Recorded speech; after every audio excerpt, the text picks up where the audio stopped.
Hi everyone! Today I'm gonna share my illustration process behind the first illustration I did for Magic Moon Week, an illustration challenge I'm co-hosting on Instagram. I'm going to explain a bit my color choices, the composition, the brushes that I used, and how my process looks from beginning to the end. So I made a couple of tiny sketches with some ideas for each of the prompts. There are 7 of them. The first one is Stardust, and I want to base it on Northern Lights, which is something I would love to see one day, hopefully. In the sketch, I draw mostly the main composition lines that I want to have in order to build the scene. After that, I made a digital sketch, and I start by using a big brush and putting layers of colors vertically. I was not sure yet about the color palette I was going to use, so I just started with trying out different color possibilities.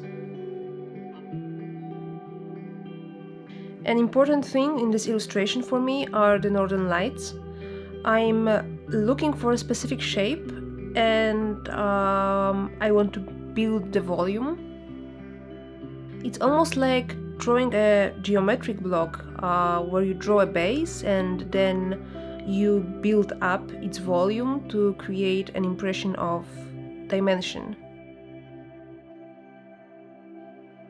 I want to use brushes to create a semi-transparent effect, so I'm going for a color lifter brush from one of the sets from Lisa Bardot. This brush is amazing and it's just what I've been looking for here. I'm trying to include a bit of the same greens as I did when drawing the lights in the sky. I wanted both the snow and the water to be reflecting the light. I'm trying also pink shades to see how they will look like. And I'm adding a mountain at the back to build the scene a bit more. And I also want to use it to show how the light affects the other elements in the scene.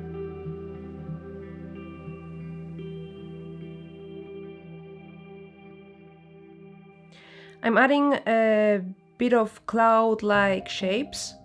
Keep on using orange hues, and I do so with the brush called SMUGDGE. It's from Max Ulichney. And I'm using the color lifter brush from Lisa Bardot for the Northern Lights.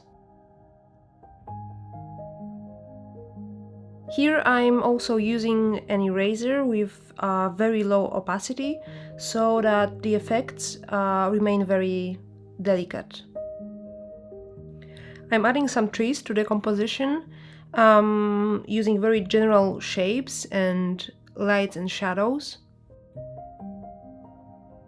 I added sketches of reindeers. I had no idea yet what colors they will be finally in. I'm just marking general silhouettes and adding some basic lights to help me build them. The sky doesn't entirely convince me. I find it a bit too pink and too warm, maybe, so I'm using the hue and saturation bars to see quickly what colors might look better. Because I feel like some cold, darker hues will fit in better here in the scene. Once I was happy with those colors, I added a bit of tiny details to the sky and some details and branches to the trees.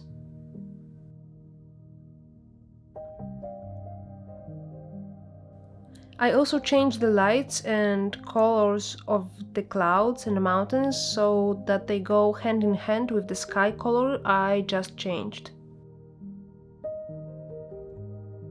The next step for me was to start working on the reindeers. At this stage, there aren't many details yet, but I'm just sculpting their forms using some colors and shades.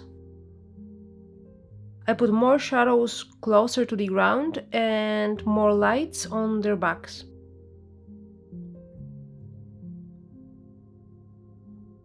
I added some details as these light reflections to the snow, once again using Max Ulichney's brush and choosing different colors. When adding details to the animals, what I often do is that I make a general shape in color and then I erase some parts of the drawing. It's a bit like drawing in negative, something that I like and use a lot. For all the fur details, I'm using the technical pencil, which is native to Procreate, also to add some light on their backs. I'm using this green, almost neon color because it separates the animals from the background, and also that's the exact color I used for the northern lights. I'm using the same pencil, the technical pencil, for those small branches. At the beginning I drew them in a very dark color to show that they are very close to the eye, but as I was drawing, using the lighter color just looks better and it doesn't draw the eye so much to it, which is good here in this case. I added some shadows and some minor details to the trees. They aren't at all detailed, but also they're not my main focus here, so I just leave them like that.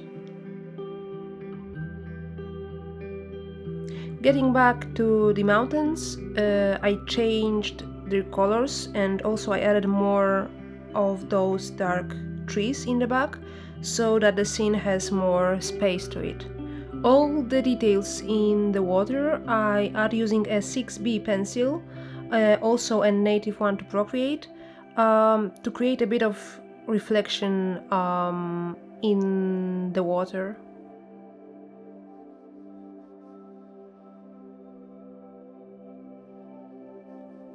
So this is how it looks like, almost finished. I like the light and the reflecting colors. The most important things in the whole scenes are the northern lights and the reindeers. And something that doesn't feel right is that those little tiny white details here attract my attention too much. So I remove them to see if the scene will look better without them. And I think it does. What do you think? Let me know below. Personally, I think it's much better this way. So that's the final work. Now let me show you some details. I used this big grain texture for the snow layers below, and I mixed here very cold blue hues with warmer pink ones. I followed my sketch to create those horizontal lines and layers to organize the whole composition. It was important for me to create those layers so that the landscape gains volume and perspective. I added those reflections. The main characters here are the reindeers, so I also added a lot of details to them. I think these shadows help placing them better in the scene and reinforce the depth of the scene. Those trees over here create sort of a frame to it all. I didn't really put many details into them. The same goes for this river waterline. I didn't focus much on it, I just added some clear reflections. Then here, to build all the lights, I used watery blurred brushes, mostly the color lifter, a brush that I like a lot. And I think there's also an interesting contrast between those textures, grainy and graphic below and blurred and soft above. I think the details and reflections unite the whole scene a lot, especially this green bright light that appears everywhere. As you saw, I based it all on a quite limited color palette. So it's kind of in line with my initial sketch. I wanted to maintain those layers and lines and position of main characters. Although this sketch is really small, it helped me a lot to keep those main ideas I had. I hope you like this snowy magical illustration and you enjoyed the process. Also, this is my work in progress for the second illustration for Magic Moon Week. You can see the final artwork on my Instagram account or at my website. Both links are below. This time the prompt is moonlight, and here I used it as lines that guide your eye to the main scene, which is the fire and the group around it. The color palette is similar. Those are mostly violets and blues. Again, let me know what you think, and I would love if you subscribe to my channel. Thank you so much for staying till the end, and I see you in the next video.